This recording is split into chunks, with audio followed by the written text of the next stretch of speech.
ॐ ह्रीं श्रीं क्लीं श्रीं कुबेराय अष्टलक्ष्मी मम ग्रहधनं पुरय पुरय नमः।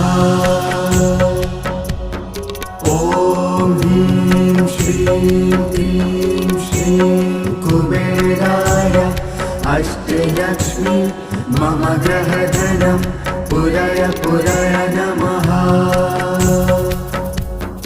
ॐ ह्रीं श्रीं क्लीं श्रीं कुबेराय अष्टलक्ष्मी मम ग्रहधनं